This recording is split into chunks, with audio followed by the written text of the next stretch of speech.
오늘은 시편 79편, 이걸 좀 깊이 들여다볼까 하는데요.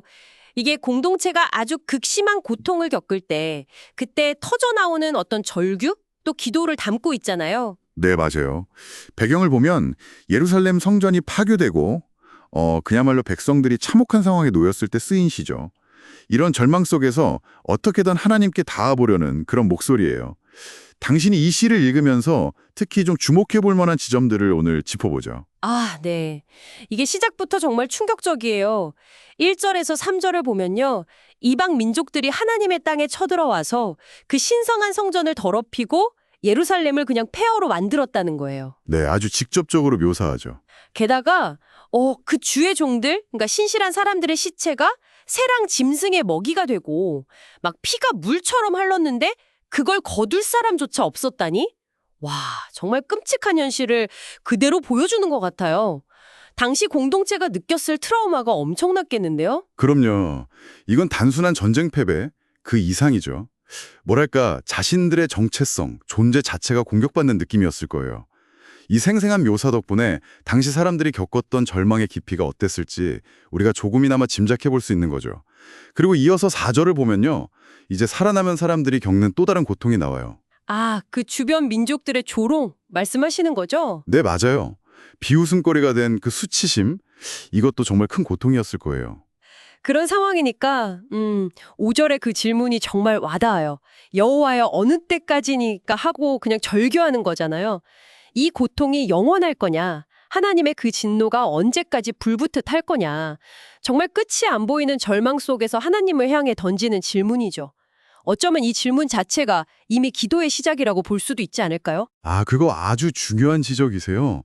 이게 그냥 원망이라 불평이라기보다는 네. 어떻게든 하나님과의 관계를 다시 좀 이어가 보려는 그런 처절한 외침으로 볼 수 있죠.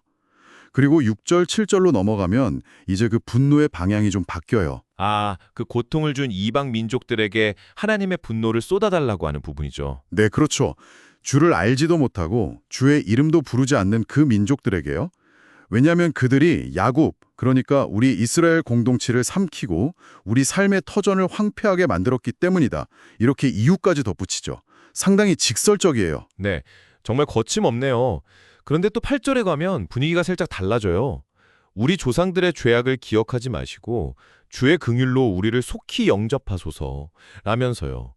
그러니까 우리 고난이 어쩌면 우리 조상들 혹은 우리 자신의 죄 때문일 수도 있다는 걸 인정하는 듯 하면서도 근데 지금 우리가 너무 비참하니까 제발 좀 불쌍히 여겨달라 이렇게 호소하는 거잖아요. 이 솔직함이 좀 놀라워요. 네, 이 부분이 참 흥미로운 지점이에요. 과거의 책임 문제랑 현재의 이 극심한 고통 사이에서 결국 기댈 곳은 하나님의 자비밖에 없다는 그 절박함이 느껴지죠. 그리고 여기서 한 걸음 더 나아가서 9절에서는요. 우리를 돕고 건져달라고 하는데 그 이유가 좀 달라요. 아, 주의 이름의 영광스러운 행사, 또 주의 이름을 증거하기 위하여 우리를 구해달라 이런 내용이죠. 맞아요. 그러니까 우리 구원이 단순히 우리 문제 해결 이걸 넘어서 하나님의 명예, 하나님의 영광을 위한 일이 되게 해달라는 거죠. 우리를 구원하심으로써 당신이 얼마나 위대하신 분인지 보여주십시오. 뭐 이런 상당히 높은 차원의 신앙적인 요청인 거예요. 죄사함도 같이 구하고 있고요. 와, 그러네요. 근데 10절부터 12절까지 보면 다시 감정이 막 격해지는 것 같아요. 이방 사람들이 니네 하나님 어딨냐 이렇게 조롱하는데 거기에 대해서 아니다, 우리 하나님 살아계시다. 이걸 복수를 통해 보여달라고. 그리고 갇힌 사람들, 죽게 된 사람들 구해달라고. 또 우리를 비방한 거 그거 7배로 갚아달라고 막 요구하잖아요. 이 처절함은 어떻게 봐야 할까요? 이건 정말 극한 상황에 몰린 인간의 가장 솔직한 반응이라고 봐야겠죠. 하나님 앞에서조차 숨길 수 없는 그 분노, 상처 이런 것들의 표현인 거예요.